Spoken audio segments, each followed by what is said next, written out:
நேரம் இருக்கு, 10 நிமிஷம் இருக்கு. முதல் 3 கேள்விகள் அவங்களுக்கு மட்டும் உள்ள கேள்விகள். அதுக்கப்புறம் பொதுவா யாருக்கு வேணாலும் நீங்க கேள்வி கேட்கலாம். என்ன தவிர தமிழகத்தில் எந்த அளவுக்கு பயன்பட்டு இருக்குங்க? இப்ப ஆராய்ச்சி லெவல்ல தான் இருக்குங்க சார். இப்போ சோ அது கூடிய விரைவில் கொண்டு வரணுங்கிறது என்னோட விருப்பம். நெடுமாறன் சார் அவர்கள் ரொம்ப நல்லா பண்ணிட்டு இருக்காங்க மலேசியால. உங்களை தானே கேள்வி கேட்க. வேற கேள்விகள்? உங்களோட சப்போர்ட் இருந்தா கூடிய விரைவில் தமிழ்நாட்டுல கொண்டு வரலாம். யாரும் கேட்காதனால நான் கேட்க போறேன் உங்களுக்கு. மூடல் கேள்விப்பட்டிருக்கீங்களா? மூடல் என்பது எஜுகேஷனுக்கான கண்டென்ட் மேனேஜ்மெண்ட் சிஸ்டம். அது ஒரு ஓபன் சோர்ஸ் ப்ராஜெக்ட். ரொம்ப நல்லா பண்றாங்க. சிங்கப்பூர்லயும் சரி, இங்கே இந்தியாவிலயும் சரி, தமிழ்நாட்டில் மலேசியாவிலும் சரி, நிறைய பேர் மூடலை பயன்படுத்தி இணையம் வழியாக பாடங்களை தயாரிக்கிறாங்க. நீங்க அதே ஆக்கிட்டு, ஏன்னா ஏற்கனவே செயல்பாட்டில் இருக்கின்ற ஒரு கண்டென்ட் மேனேஜ்மெண்ட் சிஸ்டம், அந்த முறையை பயன்படுத்தி கையடக்க கருவிகளுக்கான இடைமுகத்தை மட்டும் நீங்க உருவாக்குறதுக்கான முயற்சிகளை செய்திருக்கீங்களா? அதை பத்தி என்ன நினைக்கிறீங்க? மூடல் ஒரு நல்ல மென்பொருள் பார்த்தேன் சார். ஓபன் சோர்ஸ் சாஃப்ட்வேர் அதை யூஸ் பண்ணி இப்பதான் கொஞ்சம் கொஞ்சமா டெவலப் பண்ணிட்டு இருக்கு. ஆமா, நீங்க அந்த ஆர்கிடெக்சரை பயன்படுத்தி இந்த மொபைலுக்குள்ள இடைமுகத்தை மட்டும் நீங்க செய்தீங்கன்னு சொன்னா நீங்க பல பயனை நீங்க அடையலாம். ஏன்னா you don't need to start everything from scratch. அது என்னுடைய கருத்து உங்களோட பேப்பருக்கு. ஓகே, நன்றி. வேற? சரி, இவங்களுக்கான கேள்விகள் முடிச்சுன்னு சொன்னா இப்ப ஓபன். ஒரு 5 நிமிடங்கள் இருக்கு, நமக்கு 10 நிமிடங்கள் இருக்கு. இங்க சாப்பாடு போட போறது இல்ல. அவங்களோட கருத்துக்கள் சொல்லலாம். அவங்களுக்கு மட்டும் இல்ல, நீங்க வந்து உட்காருங்க. அவங்களுக்கு மட்டும் இல்ல, யாருக்கு இந்த 4 பேச்சாளர்களுக்கு யாருக்கிட்ட வேணாலும் நீங்க கேள்வி கேட்கலாம், யாருக்கு வேணாலும் நீங்க கருத்து சொல்லலாம். சொல்லுங்க, உங்க மைக் வருதுங்க. பேர் சொல்லிட்டு உங்க கேள்வியோ கருத்து. என்னுடைய பேர் இறைமதியழகன், சிங்கப்பூர்ல இருந்து வந்திருக்கிறேன். என்னோட கேள்வி இல்லாத கருத்து அண்ணா கண்ணன் அவர்களுக்கு முதல்ல பேசினார் இல்லைங்களா, செல்லிட தமிழ் ஆளுமை, உங்களுடைய தமிழ் ஆளுமை நல்லா இருந்தது. அந்த இதில் சிறப்பாக பேசினீர்கள். அதுல என்ன கவர்ந்தது இல்ல சடனா யோசிக்க வச்சது என்னன்னா, SMS வழியாக காவல் நிலையத்துல புகார் பதிவு பண்ணலாம் அப்படிங்கிற ஒரு பயன்பாடு மிக ஆச்சரியப்படுற விஷயம். ஏன்னா நேரில் போய் கொடுத்தா கூட புகார் பெற்றுக்கொள்ள யோசிக்கிற நிலையில் அல்ல முடியாது. அதாவது நடைமுறை சாத்தியங்கள் ரொம்ப குறைவது. நேரில் போய் கொடுத்தா கூட நீ யாரு என்னன்னு கேட்டுட்டு யார் மேல புகார் கொடுக்குறீங்க, உண்மையிலுமே நீங்க கொடுக்க தேவையா, பல முறை யோசித்து செய்யக்கூடிய ஒரு செயலை எப்படி SMSல அதை அவர்கள் செய்ய முடிந்தது என்பதை கொஞ்சம் விரிவாக சொல்ல முடிஞ்சா, இல்ல இன்னும் பயன்பாடுக்கு வந்துருச்சா, இல்ல சோதனை வழியில் இருக்கிறதா என்பதை தெரிந்து கொள்ள விருப்பப்படுகிறேன். புதுச்சேரியில இதை அறிமுகப்படுத்தியிருக்காங்க.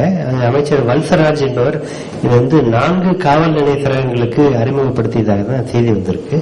அவங்க எந்த அளவில் இதை நடைமுறைப்படுத்துறாங்க நேரடி பயனாளருடைய அனுபவங்களில் இன்னும் கிடைக்கவில்லை. ஆனால் இன்னொரு கண்ணோட்டத்தில் இங்க சென்னையில நான் இன்னும் வேறு சில செய்திகள்ல எனக்கு அது இந்த போக்குவரத்து காவல்துறையினர் இந்த குறுஞ்செய்தி சேவையை பயன்படுத்தியிருக்காங்க. இங்க சுஷில்குமார் அப்படின்ற ஒரு ஆணையர் இதை அறிமுகப்படுத்தியிருக்காரு. அவர் ஒரு ஏற்கனவே இதுல 4-5 வகையான, அதாவது ஒரு 3 எண்கள் கொண்ட ஒரு அவசர தொலைபேசி மாதிரியான ஒரு வகையும் இருக்கு. அது தவிர இந்த 10 எண்கள் கொண்ட இந்த செல்பேசி எண்ணையும் அவங்க அறிவிச்சிருக்காங்க. அது அறிவிக்கும் போதே என்ன சொல்லியிருக்காருன்னா, இது குறுஞ்செய்திகளுக்காக மட்டுமே அறிவிக்கப்பட்டிருக்கு. இந்த எண்ணுக்கு யாரும் அழைத்து உங்களுடைய குரல்ல பேச வேண்டாம், குறுஞ்செய்தியாக மட்டுமே அனுப்புங்கள் அப்படின்னு அவர் சொல்லியிருக்காரு. அவங்க கொஞ்சம் பரிசோதனை முயற்சிகள்ல ஈடுபட்டு இருக்காங்க. இப்போ இந்த பகுதியில் எங்கேயாவது போக்குவரத்து நெரிசல் இருக்குன்னா நீங்க வேற ஏரியாவுக்கு போங்க அப்படின்னு சொல்றதுக்காகவும், இதுக்காகவும் சில பண்பலை வானொலி அலைவரிசையிலையும் கூட இவங்க பயன்படுத்தலாம். இப்போ இவங்க இந்த மாதிரி ஒரு ஏரியால ஒரு டிராபிக் ஜாம் ஏற்பட்டிருக்குன்னா உடனே அவங்க சொல்லுவாங்க, அந்த பண்பலை வானொலி வழியாக இது அந்த எல்லாருக்கும் இந்த இடத்துல போகுது, இந்த போக வேண்டாம், டேக் டைவர்ஷன் மாதிரி அவங்க ஏதாவது வழிகாட்டுவாங்க. அதற்கும் அது பயன்படுகிறது. இப்படி குறுஞ்செய்தி வழியாகவும் இப்போ ஒரு ஏர்செல் மாதிரி ஏர்டெல் மாதிரி இருக்கக்கூடிய இந்த சேவை அளிக்கும் நிறுவனங்கள் வாயிலாகவும் அவங்களுக்கு தெரியும் இந்த மாதிரியான இது அவங்க டவரை வச்சு கண்டுபிடிக்கலாம், இந்த வாடிக்கையாளர் இந்த இடத்துல இருக்காரு அப்படின்னு நினைக்கிறா அந்த பகுதி வாடிக்கையாளர் நோக்கி அந்த குறுஞ்செய்தி போகும். நீங்க இங்க போக வேண்டாம், வேற இடத்துக்கு போங்க அப்படின்ற மாதிரி. இல்ல விபத்து ஏற்பட்டிருக்கலாம், ஏதாவது நிகழ்ச்சி நடக்கலாம், இப்படியான ஒரு அவசர தேவைகளுக்கு இந்த தொழில்நுட்பத்தை பயன்படுத்தலாம் என்பது ஒரு பரிசோதனை நிலையில் இருக்கு.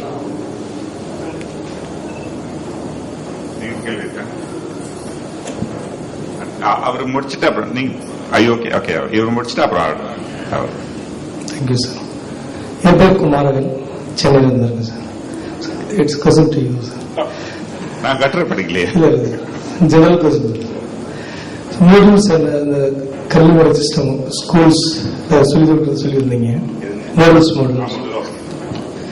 ஏன் ஸ்மார்ட் கிளாஸ் ரூம்ஸ் சொல்லிட்டு ஒரு நியூ மெத்தடாலஜி அடாப்ட் பண்ணிருக்கேன் ஸ்கூல்ஸ்ல. என்ன பெரிய வித்தியாசம் உங்களுக்கு இந்த ஸ்மார்ட் கிளாஸ் ரூம்ஸை பத்தி தெரியுங்களா? ஐ மீன் அது வந்து லைவா கொடுக்கறது மாடல்ஸ் சொல்லியிருந்தீங்க இன்டர்நெட்ல இருந்து. பட் இதுக்கு அதுக்கு வித்தியாசங்கள் which will be the better? ஏன்னா இன்றைய காலகட்டங்களில் ஸ்கூல்ஸ் எந்த ஸ்மார்ட் கிளாஸ் ரூம்ஸ் இருக்கிறது வந்து தே ஆர் குவாலிட்டேட்டிவ் ஃபீல் பண்ணி ஃபீஸ் அதிகம் பண்ணிக்கிறாங்க. இதை பற்றி உங்களுக்கு கருத்து? முதலாவது ஐ am not qualified to comment. ஏன்னா இது வந்து உள்ளபடி இது வந்து பெடகாஜி, இது வந்து பெடகாஜின்றது மட்டும் இல்லாம education.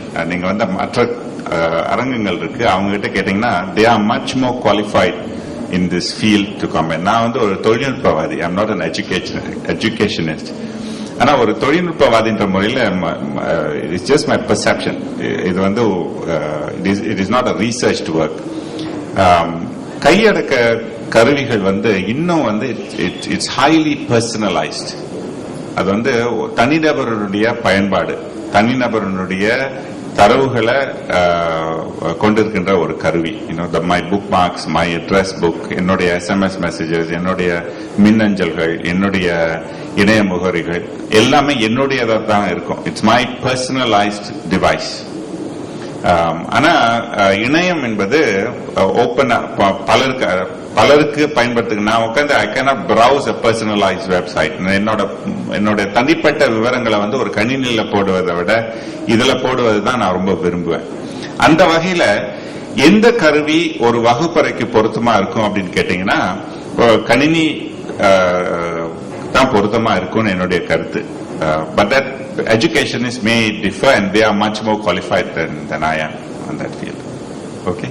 Thank you, sir. Guna, திருப்பி உங்க பேர் சொல்லுங்க. மீண்டும் எனது பேர் குணா. நன்றி. இன்னும் மாறலையா? மாறவே இல்லை, மாறக்கூடாது. கேள்வி என்னன்னா, திரு யுவன் பாபு, நான் வந்து அசி ஓவியம் நல்ல ஒரு வார்த்தையை கற்றுக் கொடுத்தீங்க எனக்கு. நன்றி. அனிமேஷன்ங்கிற வார்த்தைக்காக இது வரைக்கும் தேடிக்கிட்டு இருந்தேன், என்னோட பயன்படுத்தணும். நன்றி. கேள்வி, is it application driven or interface driven? உங்களோட அப்ளிகேஷன் வந்து அப்ளிகேஷனா வரப்போதா, நேட்டிவ் அப்ளிகேஷனா வரப்போதா, இல்ல ஒரு சாதாரண சாஃப்ட்வேரை வந்து டவுன்லோட் பண்ணி நாங்கள் செய்யணுமா? ஏன்னா அப்ளிகேஷன் ட்ரிவன்னா ஐபோன், ஐபேட்ல பணம் கட்டணும். அந்த துறையில வர்றீங்களா, இல்ல எல்லாருக்கும் இலவசமா நீங்க கொடுக்க போறீங்களா?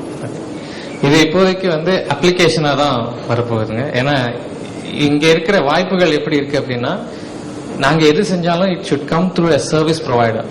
Okay, BSNL, Aircel, Airtel, Vodafone இந்த மாதிரி இருக்கிற சர்வீஸ் ப்ரொவைடர்ஸ் கிட்ட எங்க கண்டென்ட் கொடுப்போம். அவங்க மூலயமா அன்றாடம் ஒரு குரல் வரும் ஆன் சப்ஸ்கிரிப்ஷன் பேசிஸ். ஒரு மாதத்துக்கு 30 ரூபா இல்ல 40 ரூபா அந்த மாதிரி சப்ஸ்கிரிப்ஷன் பேசிஸ்ல தான் இப்போதைக்கு இதை பண்ணலாம். இன்னொரு யோசனை என்ன இருக்கு அப்படின்னா, இன்பில்ட்டா ஒரு போன் வாங்கும்போது இன்பில்ட்டா இதுக்குள்ள திருக்குறள் அடங்கி இருக்கிற மாதிரியும் ஒரு யோசனை இருக்கு. அதுவும் பரிசீலனையில இருக்கு. தமிழ்நாட்டு நோக்கத்தில் மட்டும் பேசுறீங்க. நான் வந்து உலகளாவிய முறையில கேட்கிறேன். இப்போ சிங்கப்பூர்லயோ, மலேசியா